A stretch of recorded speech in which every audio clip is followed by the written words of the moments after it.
but we are now bringing them together into one singular system where everybody can work. And that means we are collaborating here. Either I'm a data scientist or I'm a data engineer or I'm a data analyst. All of us are coming to this singular platform and then we collaborate. And that was why Wiley had to do introduction to Microsoft Fabric as a Power BI user. So what we have before now is just Power BI. But when Microsoft announced Fabric in June 2023, they presented it to us as a new solution, but the reality is that it is not an exactly new solution because it is just an integrated integration of existing solutions, which include your Power BI, your data factory for data movement and data integration, then your Synapse analytics. So those are the things that Microsoft now present together to actually call it Fabric. Now, we want to do a project that will walk us through each of all the experiences in Microsoft Fabric. Yes, you know that, okay, if you are working as a data analyst with Power BI, you get your data, you prep your data, and then you do your data modeling, you do your visualization, you write your DAX, and all of those good stuff. But If I beyond have that, to, we also want to. the one that is more. The one that is. The Sorry, one that somebody is is what? not muted. Oluwase Irotimi Jimo. Thank you. So, we are trying to do a project that will make us do what a typical data engineer will do, what the data analyst will do, and what a data scientist will also do. So we want to explore a project that will give us this bandwidth, that will make us do this end-to-end solution. At least these three most popular data role can actually work on this project. So when I was preparing the session long ago, I just thought of something that is more relatable. And I think that what came to me then was that, okay, how peaceful is our world? Because what is happening in Russia, Ukraine, Israel and Gaza and all of that. But there is something called Global Peace Index, so which is the measurement of how peaceful our world is. So they have a data set to measure how peaceful our world can be based on some certain definitions that is available on their website. So I believe that the link to the website is embedded here on this slide, which is a vision for humanity. So if you go to their website, you will see the metrics that you have put in place to check how peaceful our world is. For example, is there any uh, terrorist group available in such countries? Is there war going on? And so many other things to actually determine how peaceful the world is. So what we now want to do is that we want to predict how peaceful our world is going to be. For example, now before 2010, 2008, there was nothing like Boko Haram in Nigeria, but now we have Boko Haram and things have been going on, kidnapping and all of that. Is there war? Is there military presence and all of those things? So based on the trend that has been happening over the years, how is it going to be? But as simple as our problem statements sound, that means there has to be an engineering because we have to make the data available. And then we need to be able to understand the trend. And that's where your Power BI comes in. Now, from the engineering side of things, you are talking about doing things with your data flow Gen 2, which is essentially your Power Query, but Gen 2 because it's being powered by ADLS Gen 2. That is Azure Data Lake Storage Gen 2. And also, you are putting that data flow in a data pipeline. And data pipeline is just a part of data factory, essentially, which is so with your data flow, data pipeline, you're already doing some engineering work in that regard. And then when you now have that data available in your lake house, which is also part of engineering item, because that data will be stored in the lake house, which is a sort of storage, just like your SQL server, right? And then you connect to that lake house, then you make your visuals, and then you see your trend. But beyond the trend of how peaceful the world has been and all of that, we also want to be able to predict what is going to happen in various countries based on data that we have available. So that way, we walk through the pipeline of engineering, Power BI, and also data science. So this is the website. You can check it out, and it is measured by quantitative and qualitative indicators, each weighed on scale of. I think there's a noise coming from somebody's end.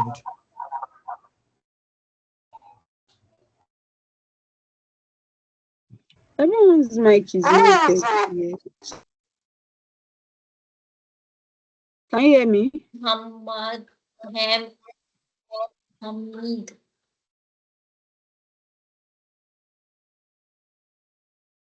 Can I go ahead?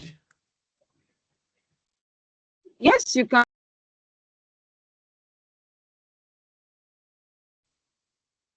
Okay, actually, everyone mic is not actually muted.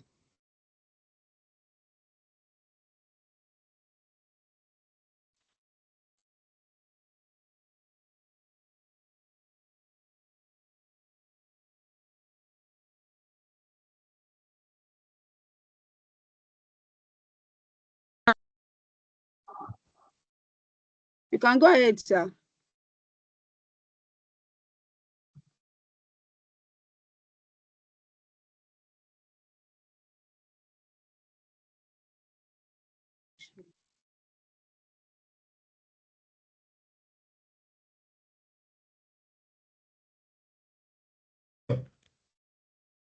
Um, I can already give us an introduction background to what we are going to do. So this is the architectural diagram for the solution we are going to build.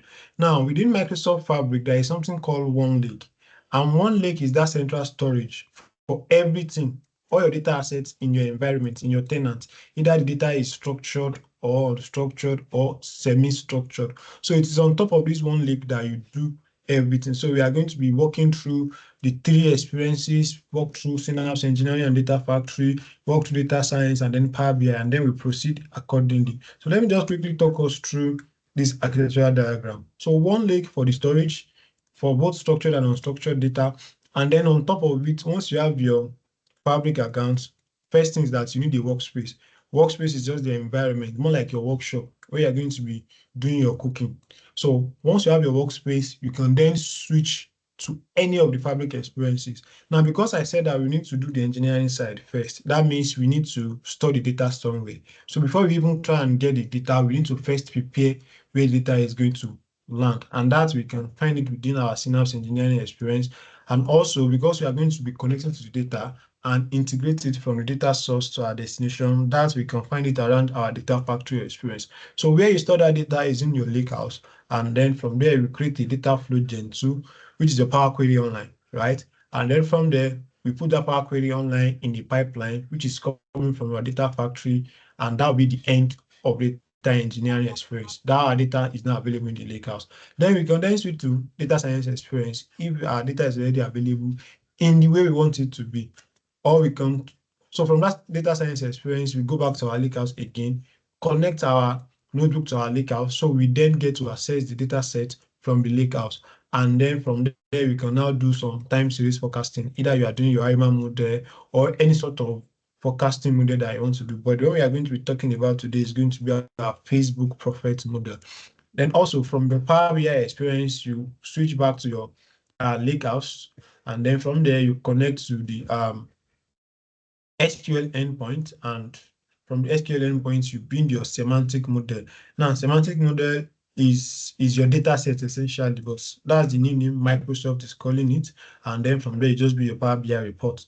So, and that will be the end of everything we are going to be doing. So this is going to be the part two of what we are going to be following for this solution. So we want to predict how peaceful our world is going to be based on the data set that we have available. So let me just okay, before I go, you can connect with me on Twitter, excuse me, and then you can also subscribe to my YouTube channel. That's Epic Analytics, where I make content on Microsoft Fabric. And also, if you want to join Fabric community, you can follow us on Twitter, join the community, and we'll be very happy to have you. So now, before we start, let me open up the data set so that we have an idea of what our data set looks like. So let me open up this GPI data set. GPI is Global Peace Index. So this is the data set that we have. You can see, for example, a country like Afghanistan, as of 2008, the GPI score is about 3. Remember, the closer it is to 1, the more peaceful. The closer it is to 5, the more turbulent such a country is.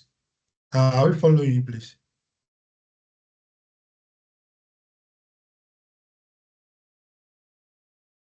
If I show of hand any form of reaction at all, just let me know if you can hear me and we are still following.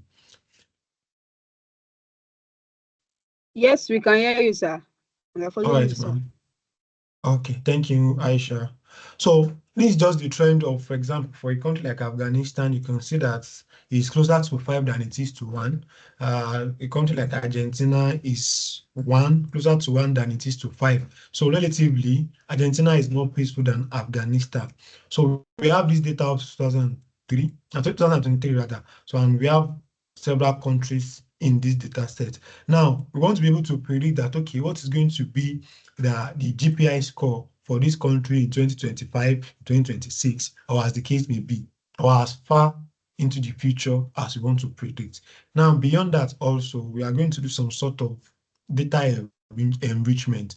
Now, what do I mean data enrichment? Sometimes your data may not exactly have all the information that you need to make your data as insightful as possible, right? So here on the data set, we have just the country, but we also want to be able to have an insight into how this peacefulness is different from continent to continent. So what I did was to get this data set showing different countries and the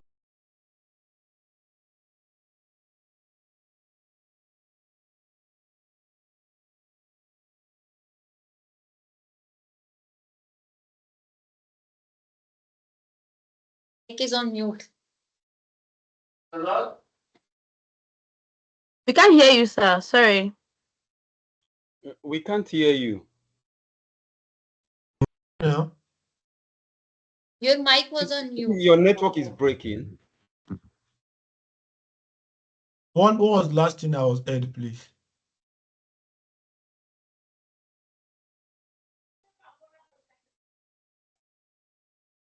Okay, so I was saying that beyond just having Last, the data set from Fusion from Humanity, we're also going to be doing some sort of enrichment just to make our insights more presentable. Now, what we have is just the countries, but we also want to have an insight into how peaceful different continents can be, right? So we know we have several continents. We also want to be seeing the peacefulness at the level of different continents. So that led me to getting this data to do an enrichment. So what we then do is that we do some sort of match with the country based on their ISO 3C code. So which is a common column to these two data sets, right? So we have this ISO 3C code in our GPI data, and we also have it in our continent data. So we can then use these two columns to merge and expand on the two of them, right? So now that we have a proper context and background to the problem we are trying to solve here, then we can now go into our fabric environment and then we start doing the work. So now I'm heading to my fabric environment. So like I said from the architectural diagram, the first thing is that you want to get a workspace ready where you're going to be doing the work that you need. So I'll click on new workspace, right? So that will give you the environment. So let's just call it AEM, which is Analytic Extra Mentorship, right? So I will just scroll down here. Now, why I want to scroll down to advanced is because I want to make sure that I have my fabric trial enabled, right? So once I scroll down, then it's on trial. I believe Wally walk us through how to enable fabric trial. Please confirm in affirmative if that is correct so that I will not assume wrongly.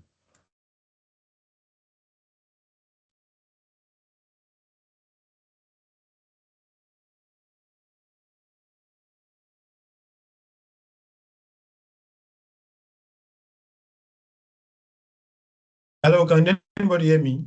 I believe that we have all been walked through how to activate fabric trial because that would be a very important requirement for this session.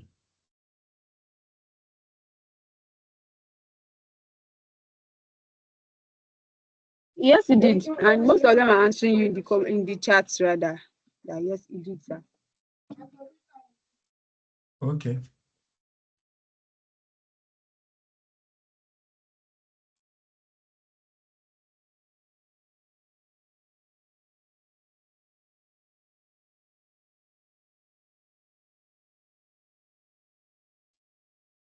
All right, so let me just continue.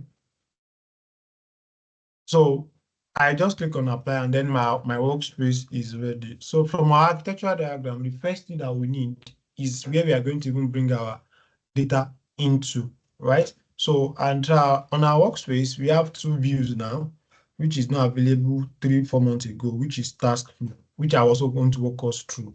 So I'll just collapse this place now so that we have just the workspace. Now, to confirm that your trial is available, you always have this diamond icon in front of the name of your workspace, right? And then we then switch to our Synapse engineering experience. Now, when you make that switch, you then see all the items that you can create with your Synapse engineering experience. So, which ranges from your lakehouse to your notebook to your environment. If you scroll across again, you can create your Spark job, you can create a pipeline, and also your API for GraphQL. So, but we want to create a storage for the data we are going to be using for this project, right? So, I'll just call this Lakehouse GPI. I'll call it GPI. Then I'll click on create. Now, once I click on create, then I have a storage environment to actually load my data into. So the lakehouse will be created, and once it's created, the next thing on the architectural diagram is actually to get data available in this lakehouse.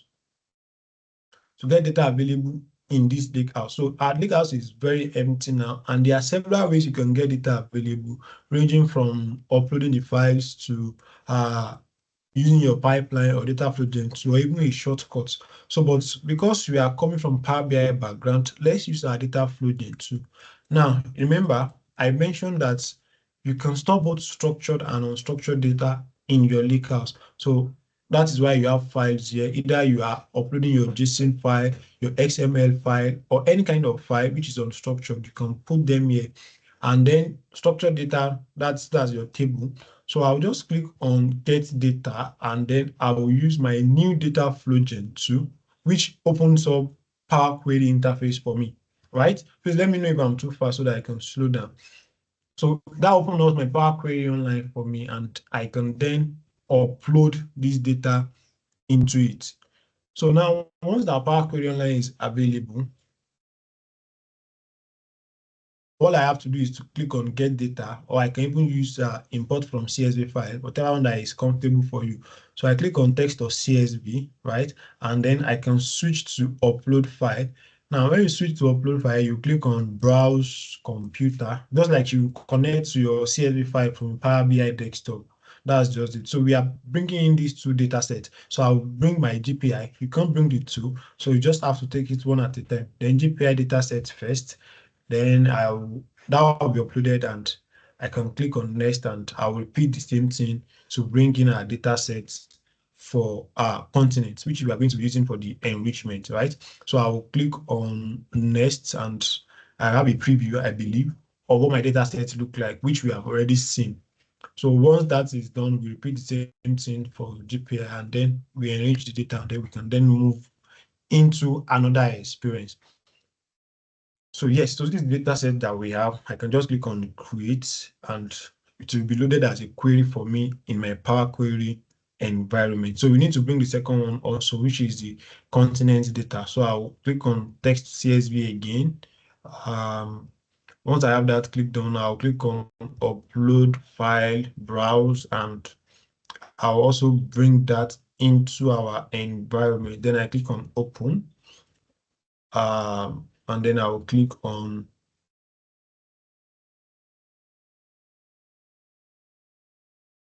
next. So now I have the two data sets available in my Power Query, right? So now, but we know that Power Query is just to prepare our data, clean it up, shape it to exactly what we want, and then from there we can then specify the destination of our data set. So we are going to be doing a little cleanup here and there to make our data the best state that we want it to be. So let's go back into the GPI data. So from GPI data, we can see the first problem is that it was not able to pick the column headers.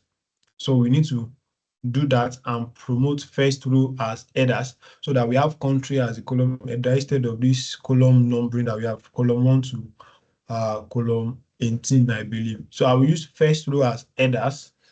And that will be the first transformation step we are going to be doing.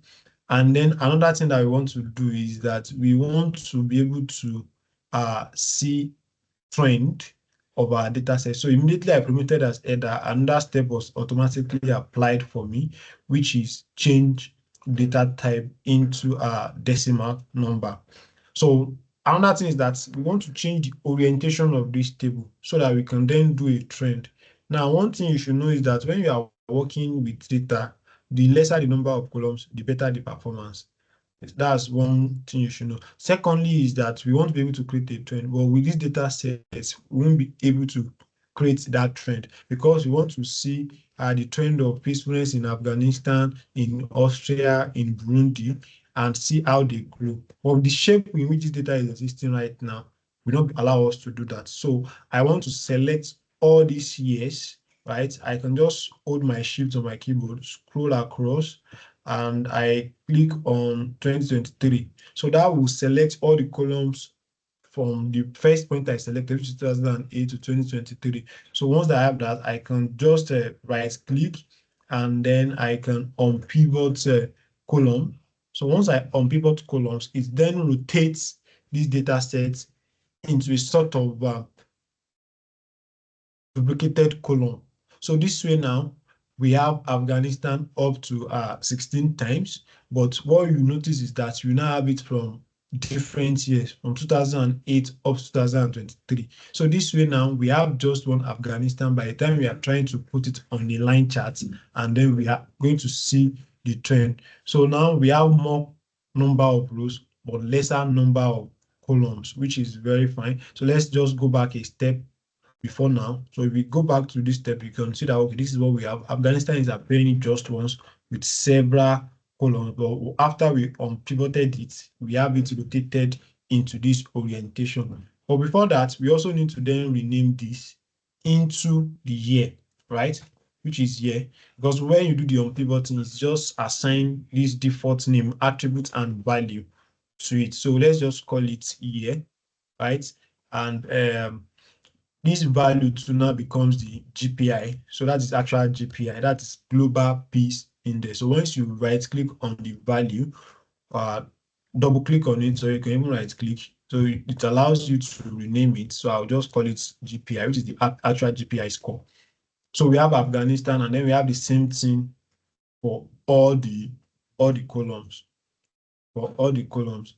So then the next thing we want to do now is the enrichment. So we want to be able to match what we have on here and know the continent that all these countries belong to. Off the top of my head, I know that Angola is in Africa, Albania is an European country, Argentina is South American, and all of that. So, but let's now go into our continent data. So from our continent data, we need to use first row as headers to just like we did for that one. So I'll do that. And then we have our first row as header. So we now have the country name, we have the ISO code, and then we also have the continent. But the only thing I will need from this data set is just the continent. So I'll go back into my GPI data, right? So from there, I can then click on combine. So what will you see on your Power Query for Power BI desktop is append and merge, right? But together they are called combine. Yeah, there are some slight difference between your Power Query on your Power BI desktop and Power Query online, at least in Fabric environments, but I believe it's something that we'll all be able to figure. So, but that feature to combine two queries is here, which is called combine. Either you want to do a merge or you want to do an append. For those that might be thinking they want to write PL 300 exam, so one very common question is around difference between merge query and append query. Append query adds to your data sets underneath and increases the length, while merge query add column into it and increases the width. So that is literally the difference between append and merge. So I'm going to merge it now. Then I'll click on merge, and I have this new interface. So I want to merge it based on the ISO3C code, so which is the GPI data. Then I'll pick my second table, which is my right table, which is my country and continent. Now, one very beautiful thing is the fact that underneath here, we have this diagram that shows the kind of join coming from SQL. You know, we have our left join, we have our right join, we have our inner join, full join, and all of that. So essentially, what this is showing us is that this kind of merge that we want to do, we are already specifying the join kind, which is a left outer join. So using on which key. So if you are writing that as SQL now, it's going to be select star from GPI data, join country continent on ISO 3, and then with whatever aliases you want to put into your data set. So already we can see that, okay, this is the type of join that we are doing, and GPI data is our left table in this case. And when we are doing left outer join, that means is that every column in your first table will be retained, and then you just bring in columns that are matching columns from your right table, right? So let me just scroll down, and then you see, yes, we can allow that. So now to allow data from multiple choices, we need to then enable it. So now to do that, let's go back here, and that will be under our options. So under our options, you need to allow enable from multiple sources. So I will come to data load. I think it's under data load here. I think privacy. So we allow combining data. So it's under privacy. Allow combining data from multiple sources. So let me take that again in case you are faced with the same problem. So you come to options right here, right? Then you come to privacy, and then you click on allow combining from multiple sources. So then click on OK. So now we now try and do our merge all over again. So I'll click on combine, then I'll pick on merge, and then yes, on ISO 3 code, and then I'll pick my right table, which is my continent table, also on ISO 3 code, and then it's going to estimate the number of matches for me. So you can see that all the rows from the first table matches the rows on the second table. Then I can click on OK. So this way now I have a more enriched data set than what we started with. So we then need to expand, right? So once I click on expand, then I pick the only column which I need, which is this continent column. So I click on OK, right? So once I click on OK, then I have this expanded data set, and you can see that, okay, we now have the name of the continent for each of these countries. So the next thing we want to do is that we want to specify the destination of our data set. Already you know that you don't need to load your country and continent data sets, which you might know that as is disable load or enable load. So I don't need to take this into any destination. So I just leave it this way. There are new updates every day. So now there is GPI data also, which is the one that we need to specify to a destination. Now, to specify your data into your destination, there is this button here. Sometimes it's automatically fix the destination based on the environment you are working with, or you have to do it yourself. So, but this time, I think it has picked it for us. So, but in case it has not, you can always click on this button that is grayed out, or you can even do it from down here, right? Or even if you mistake the destination that you are taking it to, you can always change it. So you see when I hover on this J icon, it's giving me the detail of where my data set is going into. So it's going to our AM workspace that I created, and also the lakehouse that I created, and then the update method. So but for knowledge sake, I'm just going to click on this J icon, right? So once I click on this J icon, it then shows me this interface where I can configure the destination, the update method, and all of those things. So I then click on next, and once I click on next, I have the next screen where I have all of these workspaces. Now you see the workspaces, then you have to pick the workspace that you want, then you expand on that, and then you pick your lake house. There could be multiple lake houses, or there could be just one lake house. But in our case, we have just one lake house. So I'll just pick this lake house, and then it's going to create our table for me. So we have it as our table name here, GPI data. And if you want to change the table name that is going to reflect in your lake house, you can do that right here. So I can then click on next. So after I click on next, then I have a new screen again that shows me my destination setting. So yeah, there are actually a lot of things that you can see. Number one is using automatic setting. But in case where you may want to actually set up your destination setting, you just have to disable this, right? So this way you have your update method. Either you are appending or you are replacing, or you have your schema options. So either is a dynamic schema or is a fixed schema. Now replacing means that, let's say we have loaded this data set the first time. If you are loading it the second time, it deletes what is already in your lakehouse and load it entirely again, which is like your truncate and load in SQL. Or if you are doing append, the data set that is already in your lakehouse will be there. And then when we are loading it again, it just keep adding to it.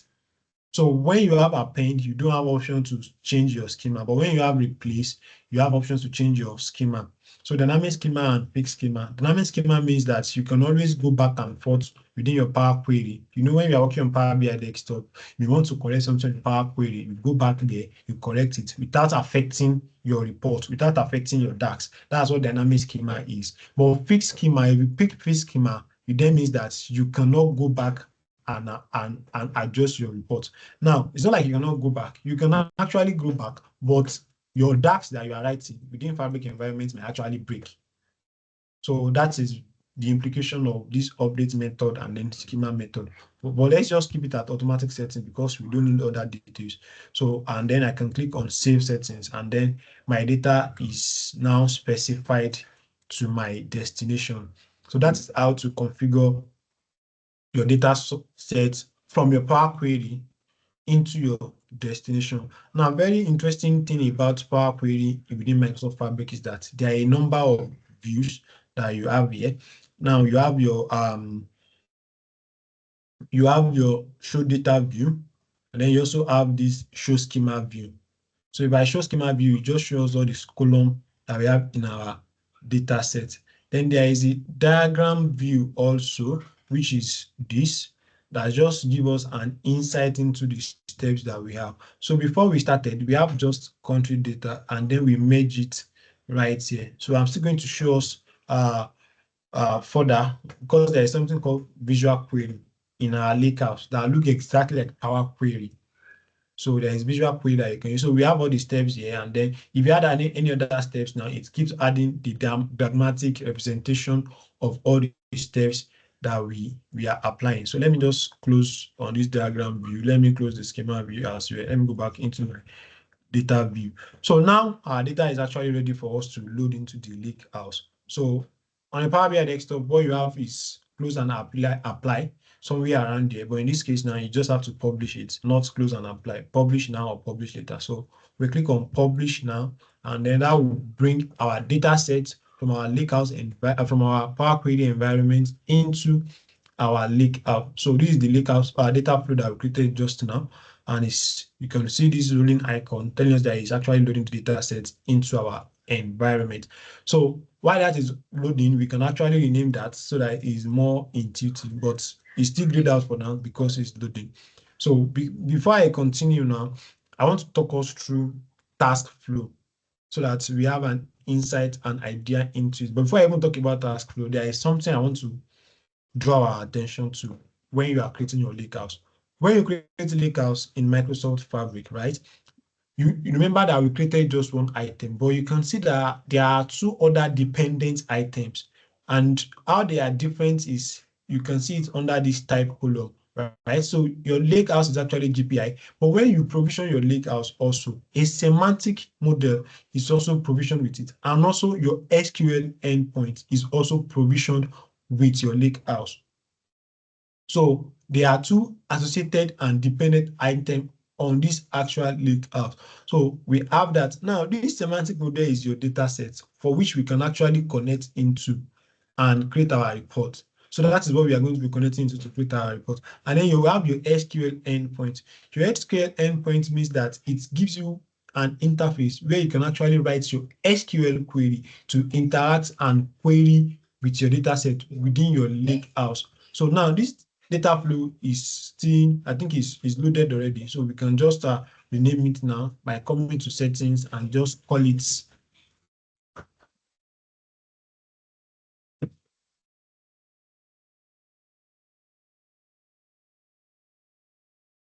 Sorry, I have some children making noise here. So I can come into settings here and I can just rename it. How do I get here?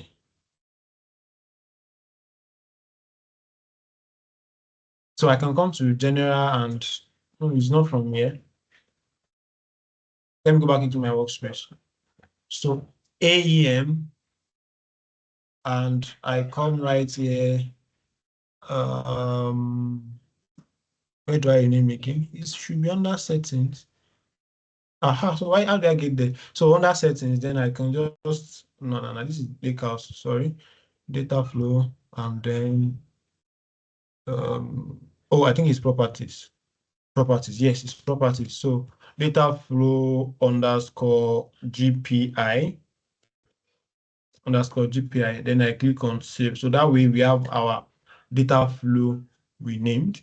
So now I already talked about all the items that are associated with your lake house, but this SQL endpoint allows you to query your data sets. But before we even explore connecting into your SQL endpoint with an external tool like your SSMS, like your Azure Data Factory, let's even go into our lake house and see if the data is actually available in our lake house. So now it is still looking as if it's empty, but we can always come right here and click on refresh.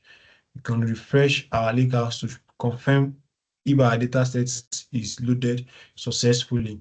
So now from our lakehouse, there are a number of items that you still have. So you see we have unidentified items. So you can just still refresh again, right? And then it will load up our two tables. Now, so we have our GPI data. So it's going to load the preview for us. And we also have our country data. So now there is something I forget to do while I was doing my data load, which is why I'm going to go back into my data flow now and quickly do it, because what we want to do is related to time. Now, my year column is still as a text data, but I want it to be in date. So I can go back into my workspace right now. And once I'm in my workspace, I go into my data flow and I click on it. So that will open up our query online for me once again. And then I will change that year into a date. Now, the only thing we actually need is just the year, but I just want it to be in date. So it's just going to assign a default date to it, probably the first of every month or the last day of every month. So what I will then do is I'll click on the data type icon right here, and then I will change it to date. So once I have changed to date, then we can see it appearing as a date column. So we just add the first day of every year into it. So let me just publish it this way, and then it's going to update our lake house for us. So now that it's published, we can see our data in our lake house. So one thing that you can do with this SQL endpoint is that you can use it to connect to your external tool. For example, now, if I click on these three dots, then I have this copy SQL connection string. You know that typically when you want to connect to an SQL data source, let me click on copy, right? So now I have it copied. When you want to connect to your SQL, let me use SSMS, because I know that quite of us are familiar with SSMS. So if I click on connect to SSMS now, you know that you always need your server name, and then you also need the login details. It's either is SQL login or your Windows. If you are working in your own personal environment, or you are working in a workplace, they will give you the login details into your SQL server environment. So, but with Microsoft Fabric, even though your data set is in your cloud environment, you can also use your external tool like SSMS to connect into it. So once you have that, instead of using the server name, so for example, let's say our server name is AEM, then you just put in your server name, then you connect to that SQL database. But you can also use your SQL endpoint, which is the same thing that you have available with Azure SQL, with your Azure database. So I have my my SSMS open up now. Now this is my server name, because this is the laptop I'm using, is the Windows environment. So it picks up this server name. So the SQL server endpoint that I copied, I can then paste it here, right? Now the authentication kind is not going to be Windows, because we are not connected to the Windows environment. So I will just change that authentication kind to active, Azure Active Directory, universal with MFA. Then and then I come right here and then I click on connect, right? So once I click on connect,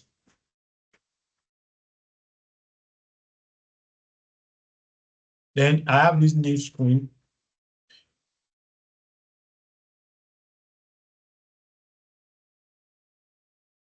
So where I can then sign in. Give me a moment, please. Let me attend to this.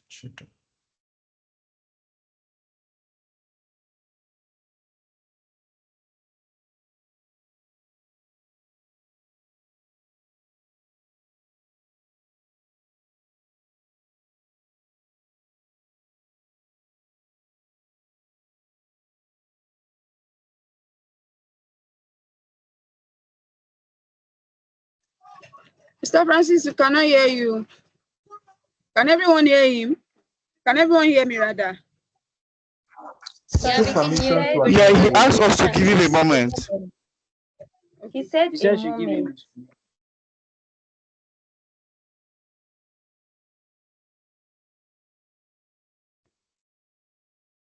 Yeah, sorry, I'm back. There are some children running around the compound, so I just want to stop them.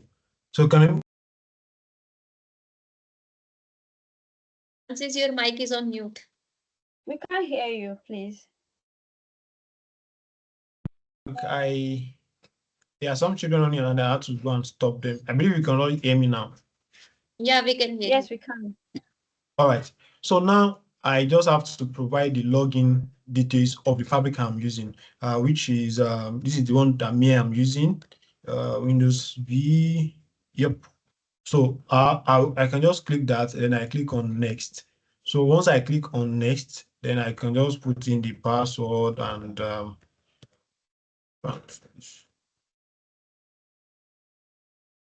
then I sign in. Then once I have it signed in, then it will add that SQL database to this SSMS, and then it allows me to just work with it as if I'm in SQL database.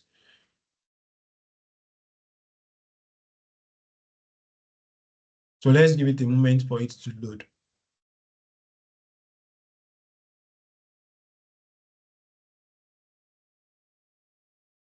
Oh yes, so we are connected now, and then we have this as though it's a server in an on-prem environment. So let's just wait. It's still trying to load up. Yeah, we have it now. So we have databases. So now the lakehouse that we created is available as if it's a database. So if I expand on it, you can then see the tables that we have in this environment. If I expand also on the table, then it's going to show every table that we have in our lake house. So and that's one cool feature that we have with Microsoft Fabric. Either you want to work with the SQL endpoints in Fabric, or you want to use an external tool that you are already used to, you can do it with the SQL endpoint. So you have your GPI data, which you can query, select your top 100, and then you can just interact and explore your data set from your SSMS or even from your data studio. But I choose to use SSMS because I believe that a lot of us are familiar with SSMS as compared to Azure Data Studio. So let this query run, then we have a view of the output, and then we can go back into our public environment, and then we continue with our work. So yeah, so we have the data now. We have the country, ISO code, year, GPI, and also the continent. So that is what your SQL endpoint is for. Even if you create your view, your store procedure, or any SQL object right from here, it's still going to reflect in your Fabric environment. So now let me go back into my Fabric environment, and then I go back into my lake house. So now this is my lake house. Now I can switch to the SQL endpoint also within my Fabric environment. If I click on here, then I click on SQL Analytic Endpoint. So I have my SQL endpoint where I can also write my SQL query. So that just gives us the ability to query the SQL endpoint. So is that I do it from here, but for some reason it's not responding right now. I can go back into my workspace and come right here, and I can just click directly on this SQL endpoint. So it opens up where I can write my SQL script, right? So I can write my new SQL script from here. So I can click on this, and then I have to write new SQL query. So now let's say I'm doing my SQL query. Then I have this place where I can write my SQL query, or I can even come into my table right here.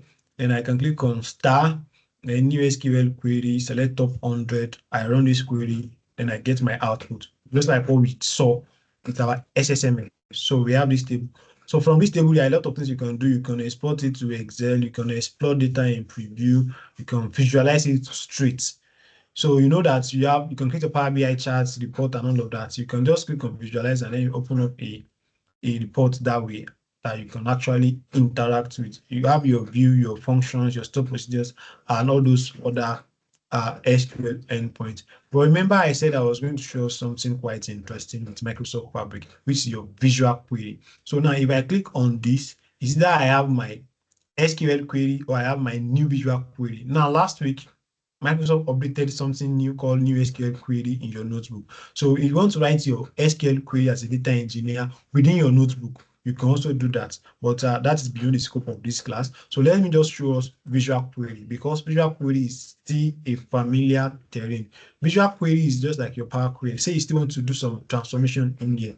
So I can drag and drop my continent and country data into this Canva. So where you have this familiar interface, right?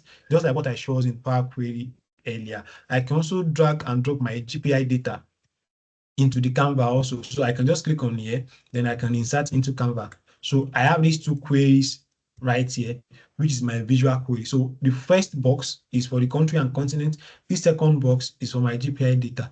So now I can do that same combine, right? But that will be repetition. But I just want to do that for the sake of demonstration now. So I can click on combine and I can merge query as new so that we can see the representation and the progression of all the steps that we are applying. So I can just click on ISO 3 again, right? And then I'll pick my table also, which is country and continent this time. And then I'll also pick on ISO 3 as my merging parameter. And then I can just click on, okay, what's going on? So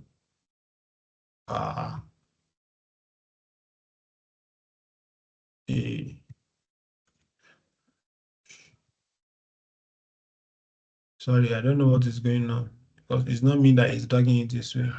I guess it's just the bug from Microsoft. Okay, let me press escape and see. Okay. Aha.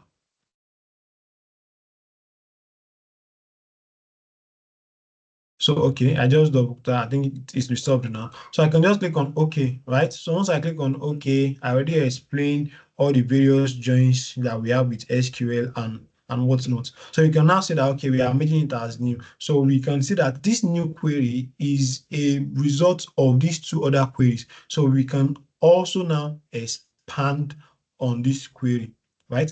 So what I can do is I can click on this, just like you do with your Power Query online. Just give me a visual representation of what you are doing, and then I can just pick on my country, then I click on OK.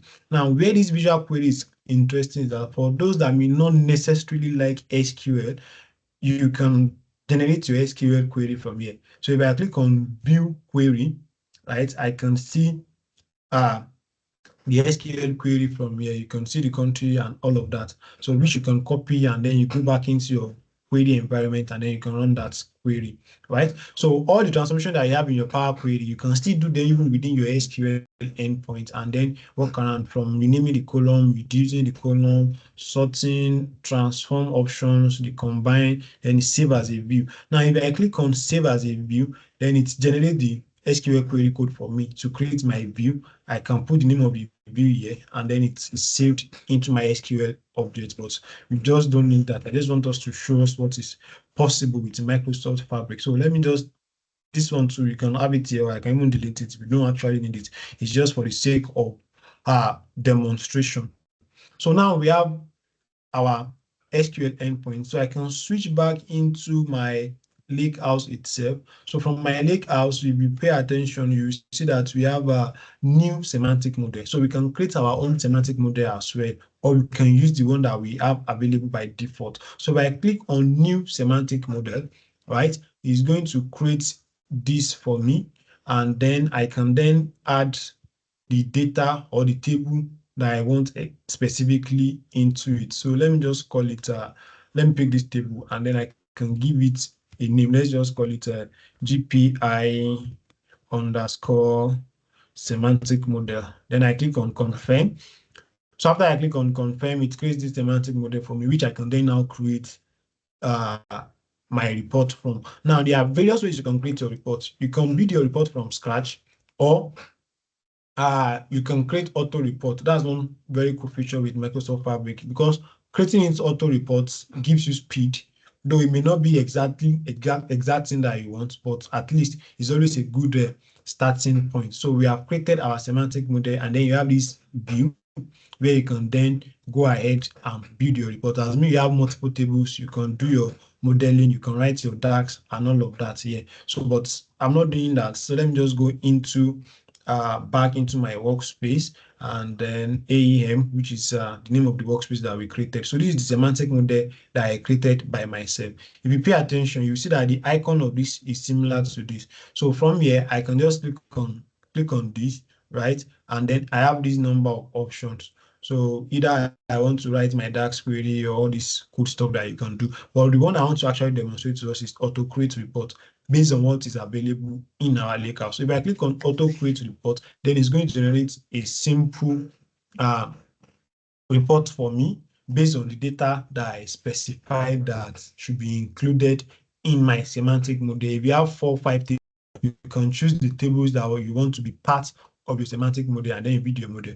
You see, in a matter of less than 5 seconds, we already have the trend of GPI, right? So even though this one is just showing us a sum of GPI, what you can quickly do is to click on edit, and then you can just change it to average instead, because the sum will not be appropriate, right? So we can just click on this, and then instead of sum, maybe I can change it to average GPI.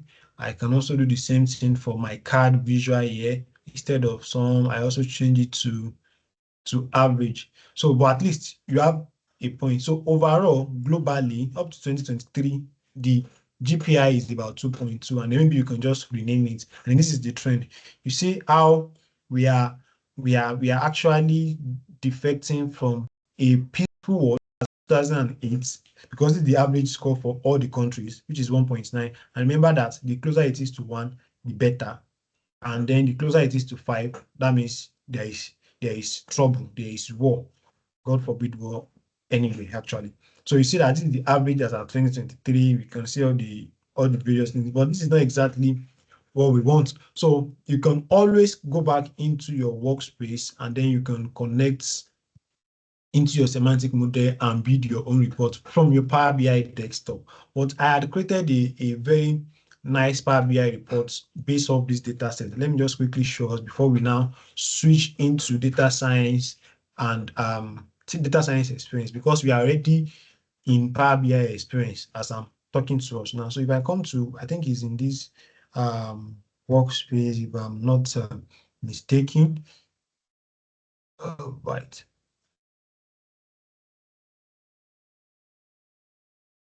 I think it's this one. Let me just open it in another tab. I'm not sure which it is.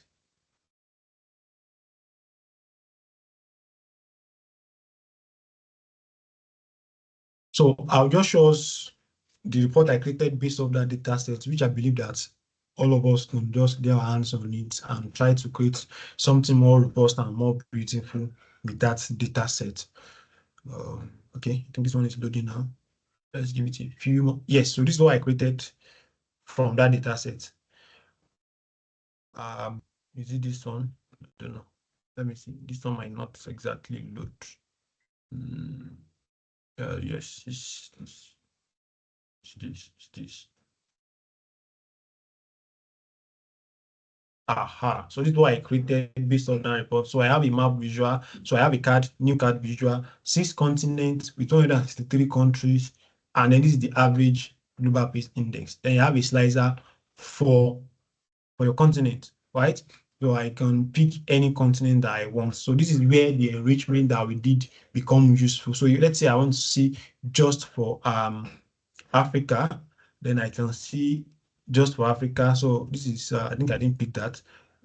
Africa, any continent that you may want to pick. So that will just filter down um, your report into the country that is selected. So you have this map also showing the various countries, the score, and their map.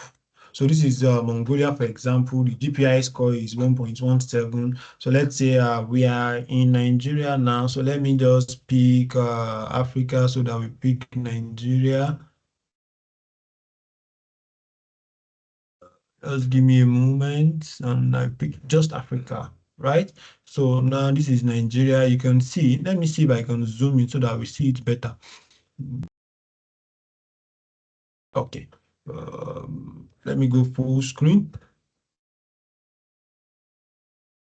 Okay, so this is the report that I created. So a composite index measuring peacefulness of country made up of 23 qualitative and quantitative indicators, and then a link to go into the website. So this is Africa, for example, showing us how peaceful. Now, if you look at this key here, the green means it's more peaceful, red means it's less peaceful. So now look at this country in Africa now.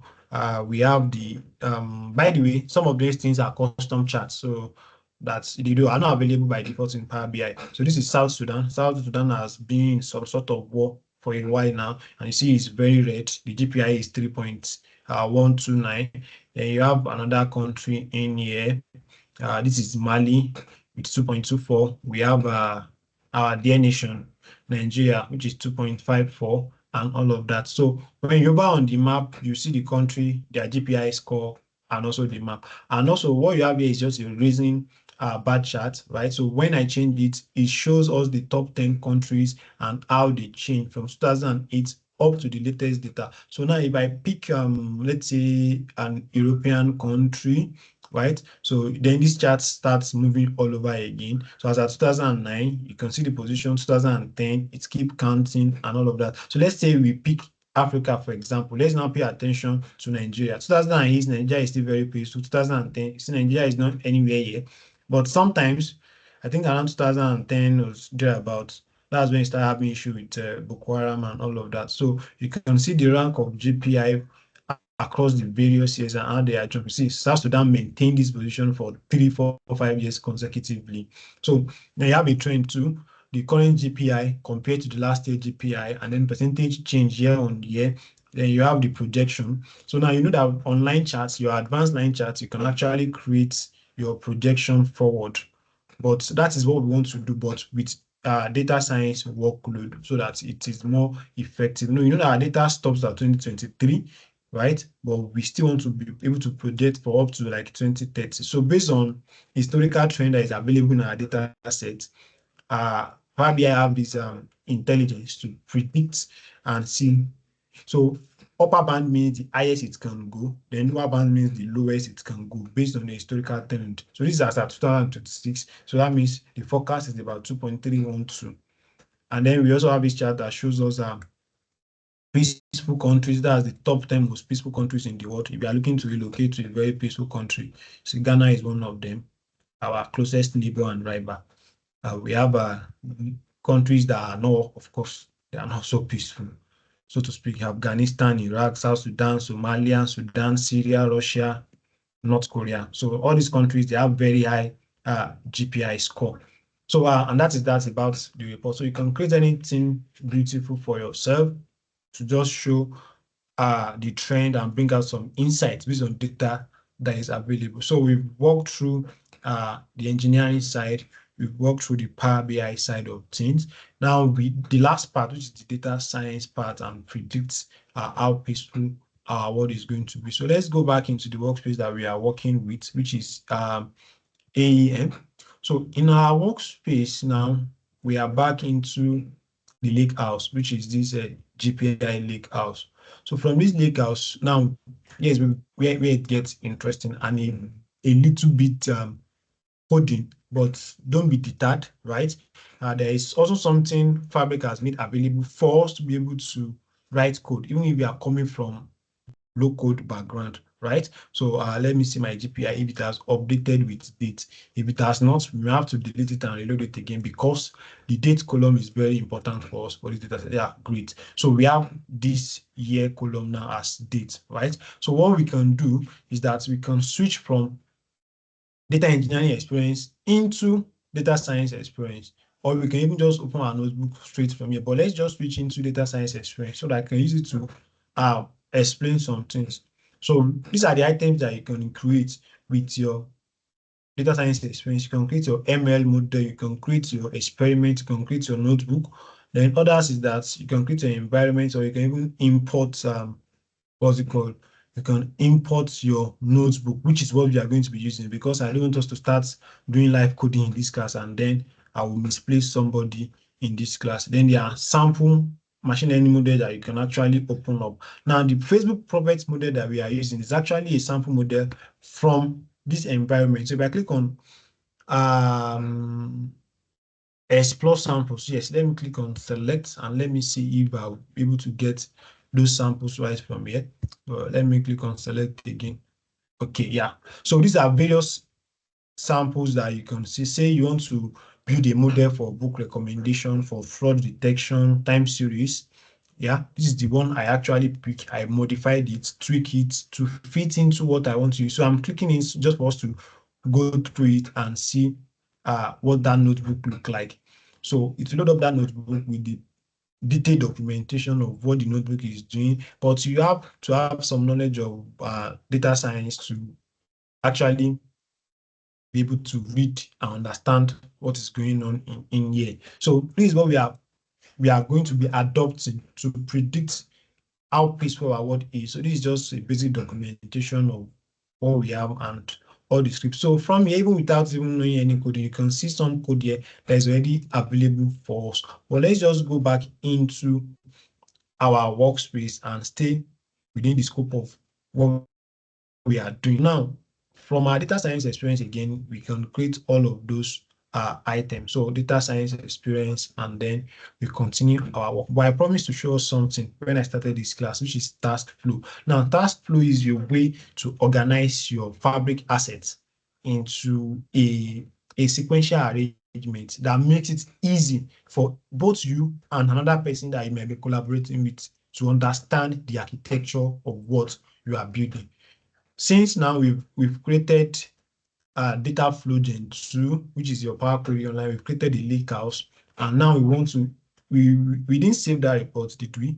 So we have the report. Let me just create it again and save it so that we used to demonstrate this task flow. So let me click on my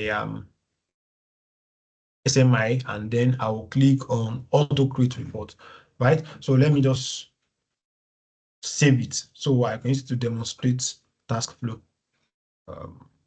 All right, so my report is ready. So let me save it. Let me save it.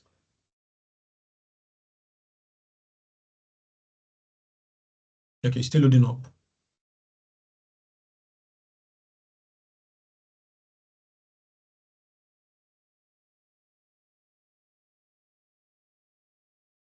Okay, this thing wants to disgrace me now. Thank God it has loaded the first time, just that I didn't save it.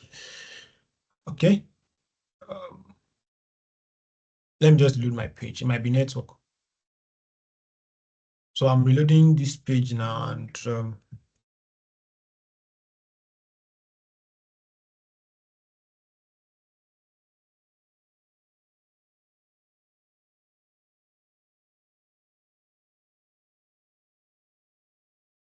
yeah, it's ready, but I'm not seeing any reports. Let me just click on save, right? Just to won't waste time on this. All right. So I'm saving that report now. This is to this workspace. Let me just call it GPI underscore reports, right? Then I click on save, right? So I can then go back into my workspace, and then I will demonstrate task flow that I mentioned. So now this task flow is just help us to organize our data. Thank God. So the report is here. So let me go back into my workspace environment, and then there's this little arrow here that I can use to expand this. So task flow is to show you the logical flow of things. So you can always use this to collapse and have more space, or use this to expand. So as the case may be. So, but we need it now. So what we then do is that we need to scroll down or expand this, right? Then you can add a task or select a pre-selected task flow. So these are some sample task flow. So for example, let's say you know that you are going to be creating things around your data engineering, data science, Power BI, and whatnot. You can pick any of the general task flow. Or let's say you want to build a model, you can pick this sample task flow, and then it's going to create all these items for you: lakehouse, notebook, ML report, and all of that. So far, I should have started with this task flow because I know that I was going to create the lakehouse, I was going to create the notebook, ML report, and all of that. But because I want to just build it from scratch and then not just get us confused, but we can always create our own from scratch, which is just the best thing to do, really. So I can click on add a task, right? So now there are a number of tasks that you can write. So from general to minor data to get your data to storing your data. So now we want to get data, which was the first thing that we did. So that one I can just click on get data, right? So then I have this get data. And after we get our data, we are storing it somewhere, right? I can add another task flow to it, right? So I can click on add again from here. Then I click on store data. So I have my stored data. Now, after we store that data, we connected into that data to build the report. So I can add another task to it again, which is visualize data, right? So I can just drag it and put it somewhere around here.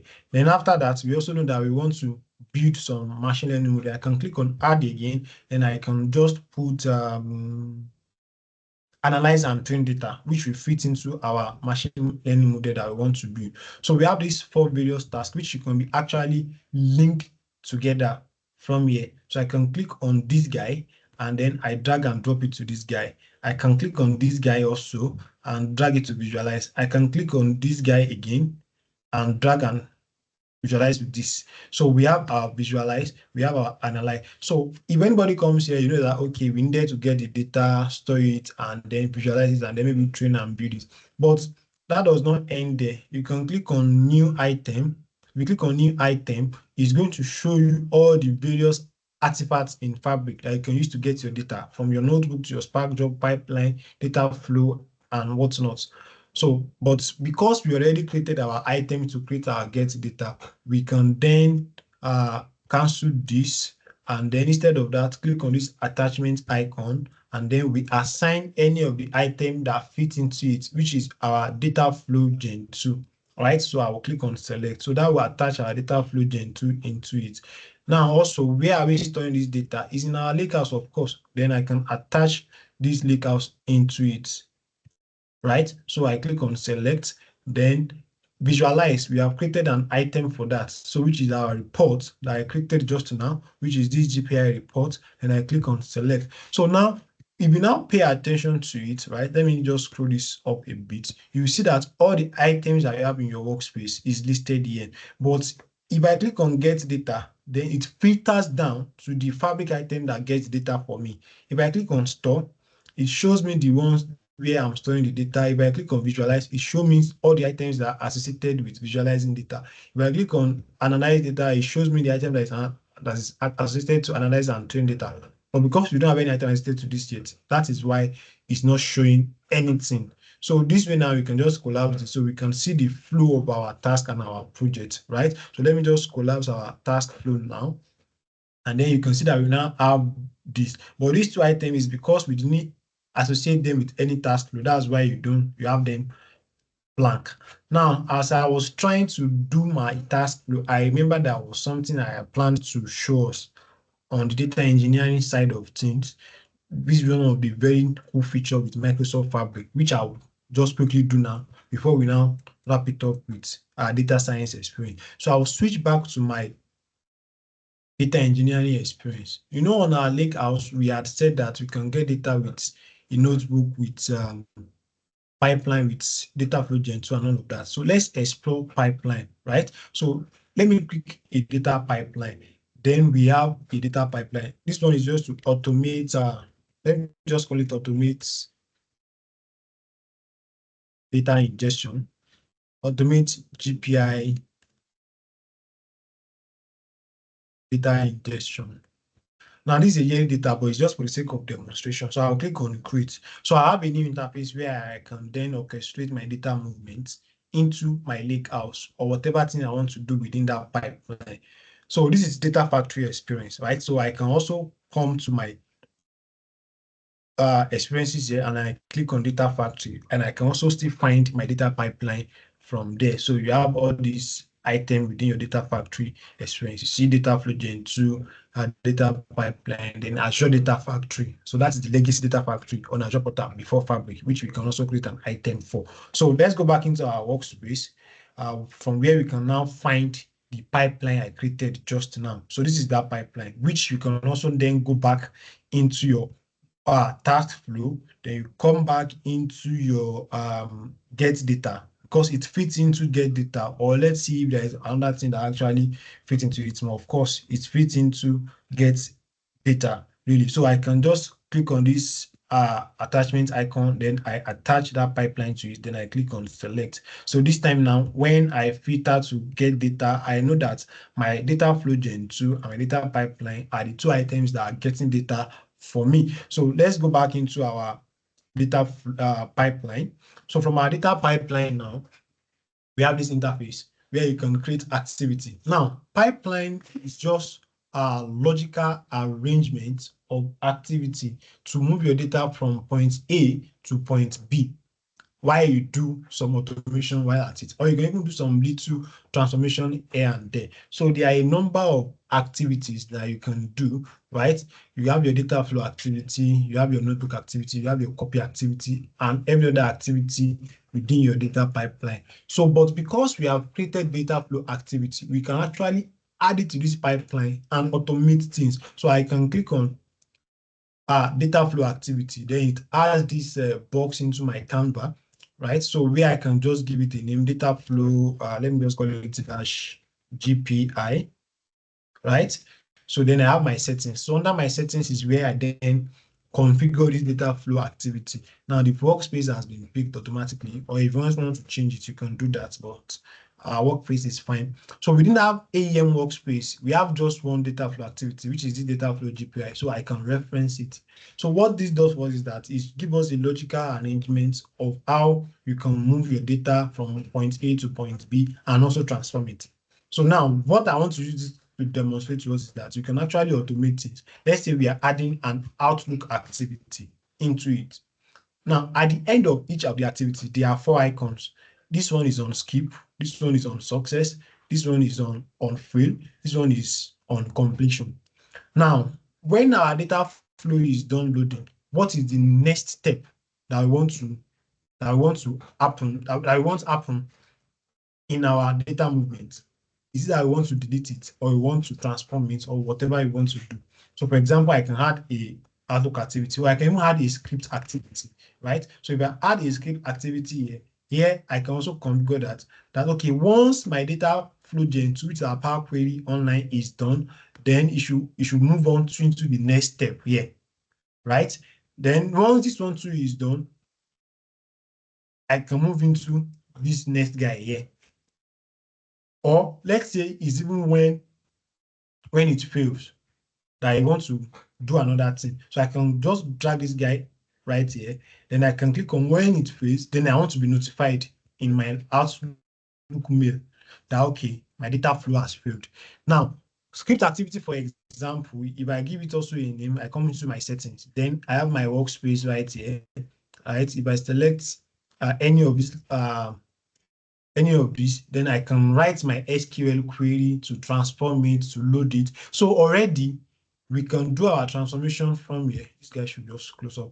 So we can do our transformation from here, write our query and do all of those fancy things. Or even use a stop procedure, or you just call the name of the stop procedure or whatever activity that you want to do. But that will just take us beyond the scope of this class, so I will not confuse us. So now our data flow is here, but I want to be aware if data flow fails or is successful. That is why I picked this line. That once it fails, then I want to have a Outlook activity happening. So I can click on Outlook activity, right? Then I come to my settings, then I will then sign it into my Outlook activity and grant it access to be able to send me an email should in case my data load fails. So I will just click on sign in. So to create a new connection, then you just follow the prompts and then you configure your pipeline and we'll be done. Let's give it a moment. But yes, you pick the accounts, and you get the next screen where you prompt it, you follow the prompt rather, you allow access, and then this way you can then complete the configuration of your Outlook activity. So now I can then come here, then this place is loading up, and once it's done loading, I can set it up and type in the email I want to get. That, for example, let's say we are working in a team. I can say, hello team, your data flow, blah, blah, blah, has failed. So I can send it to my email account, type the subject of email, type the body of the email, and then I can run it. So let me just put one sample email here. Let me put my email, yes, my developer account, then subject pipeline success. So I'm going to need to pipeline success because this pipeline is not going to fail. So we can see what it's going to look like. Then I can come on here and type hello team, your pipeline ran successfully. Now, if I pick on fail, we are not going to get the email notification, but I want us to see it in action. That's why I'm changing it to success. So I'll just delete this guy by clicking on it, and then I'll click on data flow again. Then I change this one to on success.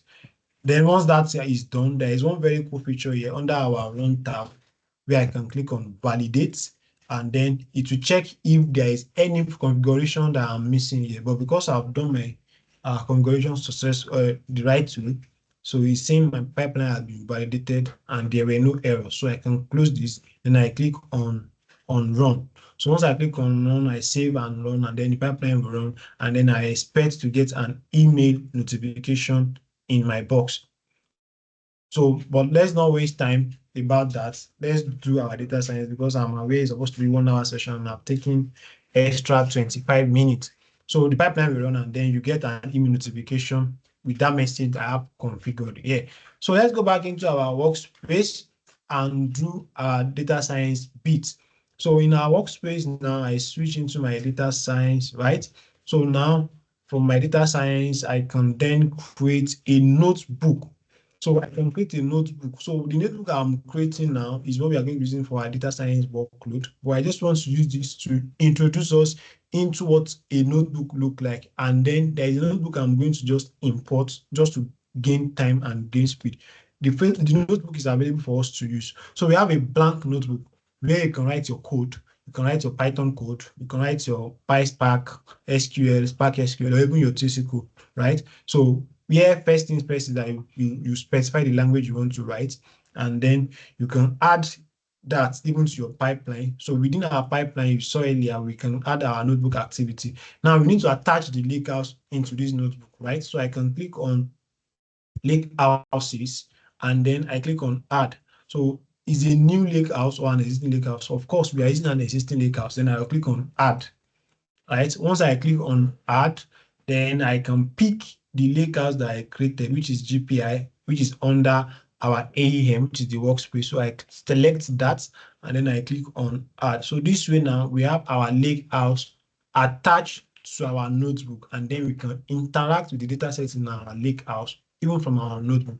So you have that now. So now where it gets interesting is the fact that in Microsoft Fabric, there is always provision for everybody. Either you are a proficient or an expert writing code, or you are not, you can still work to Microsoft Fabric. So I can click on this GPI and drag and drop into my Canva. Then automatically it generates this code for me, which is my Spark code, Spark SQL, to read my data set. So it's just your simple select statement, but embedded within a Spark code, and then it's being stored as a DF variable, and then it's displaying also that DF. So if I run this now, first time when you run a code, it takes a time, then it runs, and then it selects the top 1000. That's why we have this limit condition. In SSM, it to be select top 100, but because what we are using is Spark SQL, is limit 1000. So this way now, I didn't have to write this code. It just generated it for me. So if I wanted to read my entire data set into my DF, all I have to do is just to take it out, this limits 1000, and then I run my code again, and then it's going to display it. So the cell is running now. So here we can always delete this cell. and then we can move it. Then we'll see our data set from within our lake house. I hope we are still following. Or am I?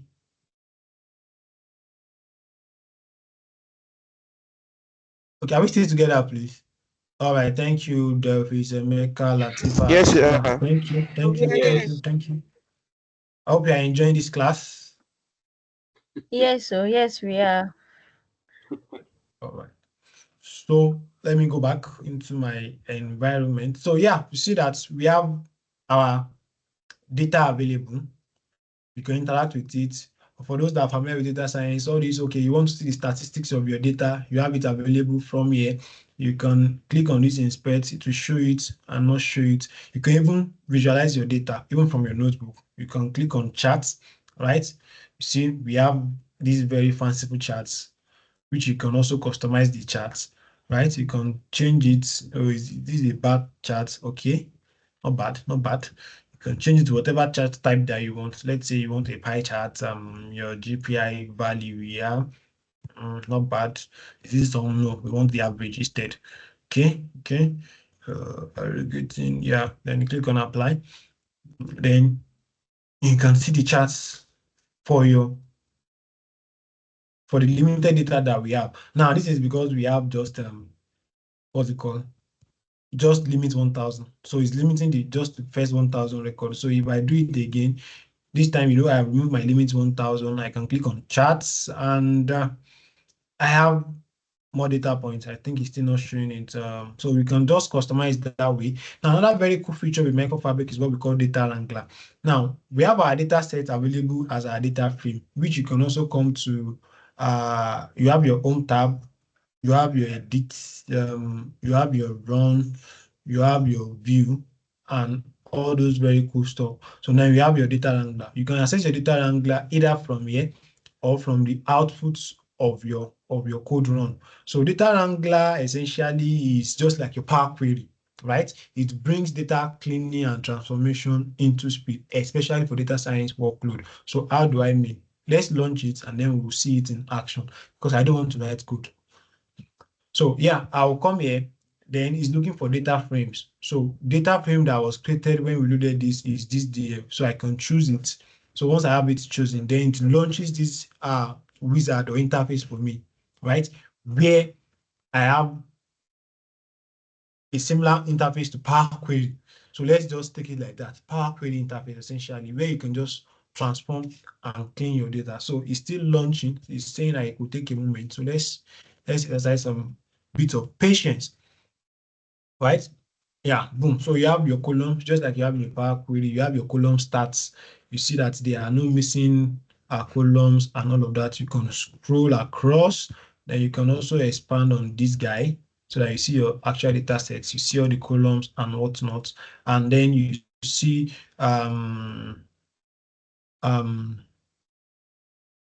various operations that you can perform here. Then you see the sum. You see that we have 2,596 rows from your 5 columns. And typically, to get this information, you probably have to write df.info or df.describe or whatever code that you want to write. If you are working with a pandas library for your data science workload, it's also telling us that there are no missing value, there are no duplicate rows, as the case may be. Now, you can do your find and replace. You can drop your rows. You can drop missing column. You can do cool stuff. For example, you can find missing value. You can format, capitalize each word and all of that. Let's just rename this one, for example. So I will just click on this guy, then I'll rename this column. So why is not responding more? Then I'll click on rename column, right? So I'll click on rename column and it's not responding. Let me see. Rename column. I just want you to demonstrate data wrangler for us. Oh, okay. I'm the one not doing it right. So after you click on rename column, really, you have these new operations right here. So I can go back to all operations So under formats, I can actually look for it here also, right? So if I scroll down here, I can see my sort and filter, my numeric operations, all the ones that you may want to do really. Then my formats operations too is here, right? I have my formula operations also. I have my find and replace. So what I want to do is to rename. So let me just look for rename. So let me not just waste time. Let me just search for it here. So I can just type rename column. Yes, so I can click on rename column. Yeah, so this is the column I want to rename, target here, or I can just click on this drop down to select any of the columns that I want to rename. So let me say I'm renaming this ISO 3 code. Let me just call it a country country code. Right. So once I do that, then you see the representation, okay, from here to here. So I can click on apply. Right. Once I click on apply, down here, you see the code that we have. So just like we have in your Power Query, you have where you have all those steps being recorded also. So you see that we loaded it first, which is from the kernel. Then we have the rename column. So this is the code for rename column. Then let's say I want to do another operation on this same data set. Maybe I want to let me say I want to change this country code. I want to change it into capitalize first character, convert text to lowercase. Yes, let me do this. So I'll select the column I want to do that for, right? Picking this drop down, then I can pick my ISO 3 or my country code this time now. Yes. So once I pick that column, then I click on apply. You see, from uppercase to lowercase, then I click on apply, and I have that operation. So once I have that operation, once I'm done, what I can do is then I can then click on add code to my notebook. So you see, so this is the code for all the operations that we did. The one that this code is generated as a PyPass code by our data wrangler, right? So you created a function, and then once you have it, now I can either choose to add my pandas code or my PySpark code. They are doing the same thing essentially. So let me click on this, then I click on add. So this way, without even knowing how to write a PySpark or pandas code, I can just generate my code. So you see, so this is the one that is generated for my PySpark, and this is one that was generated for my pandas. So the two operations that we performed was to rename from ISO 3 to country code, which is this, and created that df.rename. This is for the pandas. And then I also changed it from uppercase to lowercase dot string dot lower function, which changes, and then you display your data set. So if you run this now, it's just going to have your data in the operations that we perform. You see that, okay, we now have it as country code, we now have this one too as lowercase. So that is how you can actually do your data cleaning, even with your data wrangler, without necessarily knowing how to write your code. So, but what we are even more interested in is that we want to predict the peacefulness of each of these countries using Facebook Prophet Money. So let's go back into our workspace. So from our workspace now, we come into our data science experience again. Then we import a notebook because I already prepared that notebook. So if I click on import notebook, I believe the moderator is going to share that notebook with us. So I'll click on upload, right? So once I click on upload, this is the notebook, which is Facebook Prophet Money that I showed us earlier. So then that notebook will be imported for us. So it's been imported. I can view details and see that, okay, 60% complete. So let's just wait for it to be 100% complete, and then we proceed and predict how peaceful our world is going to be based on the historical data that we have available. Okay, let's give it time for you to upload that notebook for us. Okay, while that is happening, let me just open it with my visual code on my local computer here. So let me just open it so that we don't get bored on the call.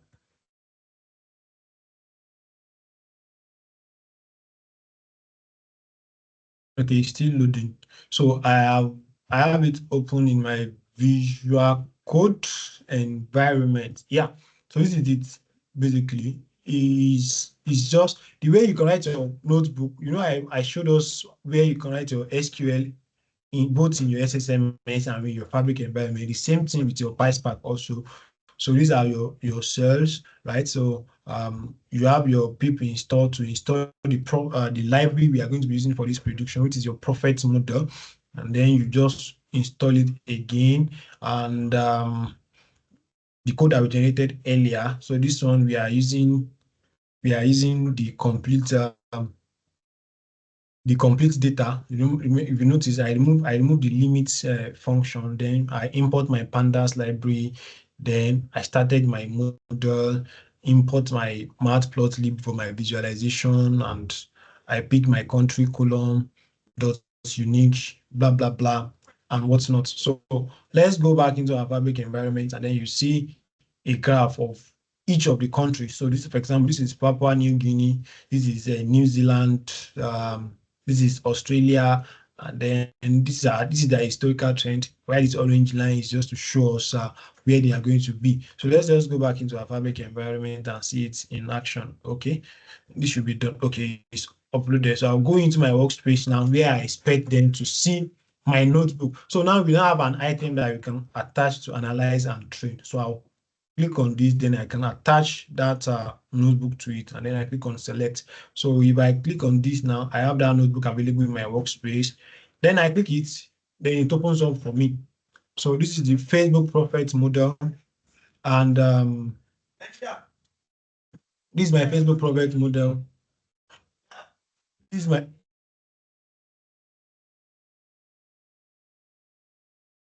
my Facebook Prophet model is loading up now, and my notebook will be available for me. So sorry for taking your time. It's just that I get carried away when I'm working with Fabric, and I don't want us to rush it. It's extra 40 minutes. So the notebook will be loaded, and then we'll see it in action. I'll just walk us quickly through what the notebook is doing. Let me just continue from here. So yeah, I already talked about importing the libraries that we need, and then the visualization library, which is your matplotlib, right? So this one is just to make sure that we have a unique number of countries. So, and then after that, we call in the model that we are using, which is the prophet model, and then you rename this, because these are the columns that we are using to predict year and the GPI score. So year is renamed to DS, then GPI is named to Y, and then we do our model fitting. Remember that the two variable now is your DS, which is your year, and then Y, which is your GPI score, and then the forecasting into the future, the period for how long we want to forecast for. Now, is it in year, frequency, M for year, Y will be for year, M for months, then Y will be for year. Now I pick months now, 24 period means 2 years. So if I change it to 36, 3 years, 48, 4 years, and then I create my plots, which is what we are seeing down here, using our matplotlib library, and then the output of the query will just show us this, the GPI column, which on our y-axis, and then the year on our x-axis. So let me go back into my Fabric environment, and then we have it so that we run it fresh. I can come into my edit tab right here, then I clear my output, right, so that we see this notebook run from scratch. So I'll clear all cell output. Okay, this is not responding. Okay, so now all the output is cleared. So I have my notebook, just like I showed in Visual Query, the exact same thing that is here. So we have it right here. And then, of course, we need to attach our lakehouse into it. So we attach our lakehouse, which is our GPI lakehouse, our GPI lakehouse. So we just run it. So this is not the lakehouse that I created, because I'm seeing just GPI. So I need to remove this lakehouse. So I remove this one. I remove all lakehouses. Then I'll add the correct lakehouse into it. So I'll click on add, then existing lakehouse, click on add again. Now my lakehouse, I know that is in this AM workspace. So I'll select this GPI, then I'll click on add. So now my lakehouse has been successfully added into my notebook, and I can now come back to home and I click on run all. So it will run all this cell for me, from installing the library to installing the module to storing the data. And then this SQL function, we just change the year column into date, right? It changes the year column into date. So the session we run, so we have GPI data, so we have it as date time, if you remember, and then it runs all the code for us, and then we have our plot for all the 163 countries that we have. And that brings us to the end of this end-to-end solution with Microsoft Fabric. So let's just wait for our charts to be showing for all the 163 countries. I apologize for taking so much of your time. So thank you. Thank you.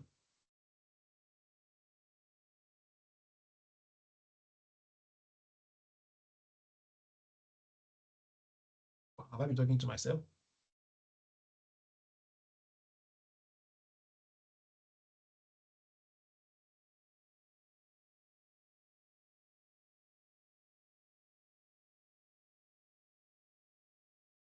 Is anybody on the call? Yeah, we are here. We can hear you. Yes, sir, we are here.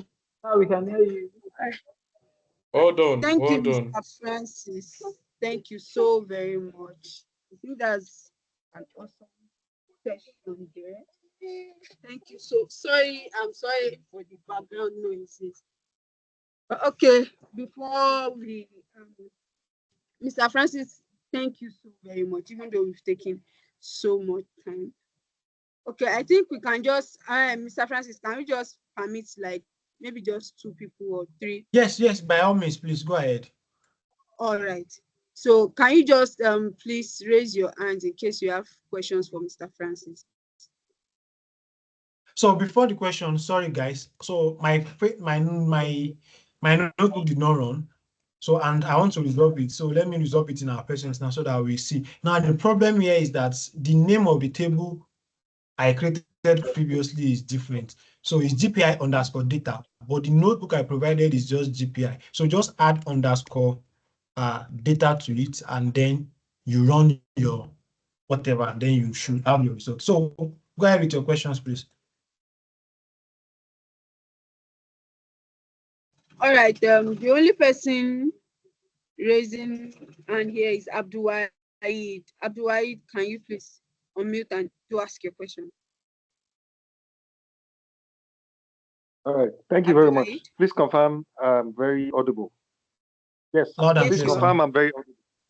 Okay. Thank you very much, Mr. Francis. It was a whole practical session. But please, as a new person in this field, I want to plead for something. Could you please break this whole process we just run through? Can you break it into a module documented in a paper? The way I personally learn very well is if I take, maybe let me run through the first, just in 30 seconds, the first part of it you took, which is creating the one lake environment and the likes, so that at every point in time, before somebody will get to this your own level, because we went into it deep well, but because of time and the likes, we may not have the opportunity to be breaking it into modules. But I would love that taken down, so that practice from the scratch again, because I can bet you, me and myself, I don't know about any other person, we will need to definitely catch up with this stage by stage before we can get our hands on it very well. Thank you very much. All right, no problem. I'm trying to get some things for us in the chat. Now, so you are very much welcome to Fabric Community Nigeria. I'm dropping some handles and some documentations, underscore user group underscore Ninja. Okay, and then I also drop the link to my GitHub. I think I have this project documented in there. GitHub. Yep. I will drop them all in the chat now. Okay. Yeah, this is it. So this is the repo for that project. Okay. So yep. Chats, my GitHub handle, my YouTube. I think that should be useful also. My YT channel. Yep. Okay.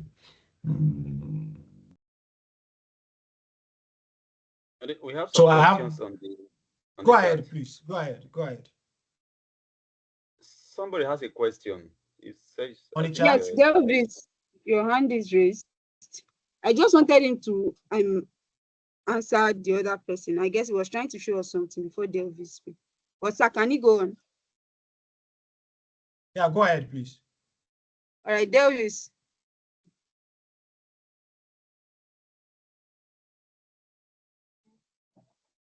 Delvis?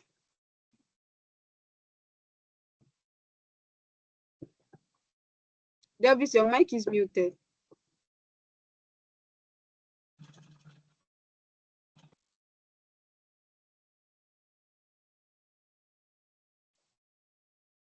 Somebody's asking, can you share the download and installation guide for Fabric? No, Fabric is not a software that you can download. It's actually a the only thing you need is your browser and your internet connection, right? Is a SaaS product, which is software as a service. So you just log in into it and then you do your stuff there. Now, I know that there might be some misconception because I know that we have different expertise level, right? So if you go on my YouTube channel, there is a structured course on Microsoft Fabric that will walk you through it from the very beginning, how we got into Microsoft Fabric, the common misconceptions around it. So I have two playlists on Fabric already, the one that is a structured course, the one that I started when it was first announced. So Victory, I think that should answer that question for you. It's not a software. All you just need is to sign into your Power BI environment, app.powerbi.com or app.microsoftfabric.com. Then that will take you into your Fabric environment and then you start your cooking. Yeah. So let me see my code run so that they don't say that, oh, this brother's code did not run. Okay, thank God. I didn't embarrass myself. So what I just did was to change the name of the table, right? The this thing I provided was actually GPI. So, but because we call it GPI underscore data, so on this part of your own code, just add underscore data into it, and you are good. You are good. You are good. Yeah. So, in absence of any question.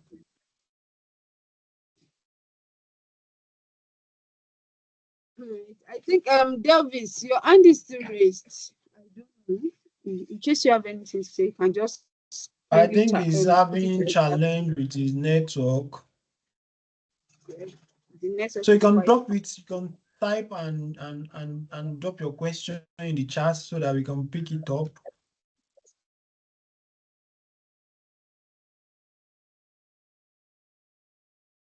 I think he don't know the mic icon.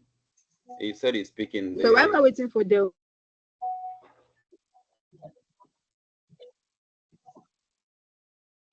You can actually speak. You can speak.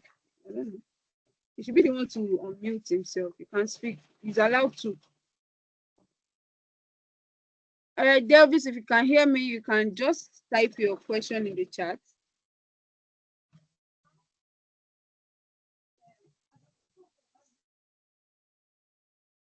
You can just type your question. Okay. He said, I don't know. Somebody saying what could probably be wrong with my trial account. I noticed I could not upload CSV file in data flow gen 2. And this person quoted, your account does not have a sufficient license for OneDrive for business to complete the requested action. Please contact your organization's office 365 administrator. Abdurrahman Olaniyan. Okay, I think the problem might be the trial that you are using. Is it the developer trial you are using or your organization trial? Now, when you upload into from data flow gen 2, what happens on the back end is that it adds it to your OneDrive environment. Now, if your administrator in your Office 365 did not allow that to happen, especially if you're using a trial account that you are not the administrator, maybe you are using your workplace trial accounts, you may not necessarily have access to that. But the workaround to that is this: you can actually upload those CSV file into your files folder within your lakehouse, and then you connect into your lakehouse instead of connect to CSV file, unless you are the admin for this environment, right? Or you can upload the file into a one lake drive. On that screen when I was doing it, we have where you can upload the file, or you can actually paste the link of the location of your file instead. But the location link of your file also must be in the tenant of the environment of the fabric you are working with. So it's that you upload this file into your lake house, which is what I recommend really, because putting it in another SharePoint folder or OneDrive folder might just be hectic. So just put it in your just put it in your lake house, and then you connect into your lake house, and then be able to load the data into your environment.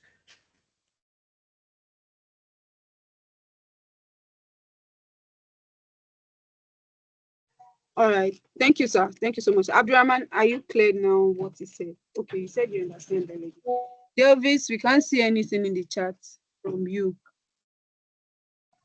Okay. Thank you so much for that awesome session, Mr. Francis. And we do not take your time and your labor for granted. Thank you so much. And like I said yesterday, the most beautiful part of this mentorship program is that we all get out there and we are able to apply what we learned here into real life situations. So thank you so very much, Mr. Delvis. Sorry, Mr. Francis, rather. And then I would like to Stop say calling thank me you, Mr. everyone. Francis. Just call me Francis, I beg. All right. Thank you, everyone, for joining the session. And like yesterday, we do have a quiz for everyone. I'll share the link here and on your group page too. And just please take the link. Click the link and take the quiz. Also, we have an evaluation, session, a link for session evaluation. You can please do well to fill the form via that link, because it does mean a lot to us. Thank you, everybody, for. I think Delvis, we can call it a day now. I'm so sorry for the background noises here. I think we can call it a day. Delvis, in case you can hear me, you can always ask your questions in the group page, and you can direct it to any of the organizers. I'm sure we can link you up with Mr. Francis, and possibly Mr. Adewale should be able to answer you. Mr. Adewale should be able to answer you here. So thank you, everyone, for joining the session. And like I said, you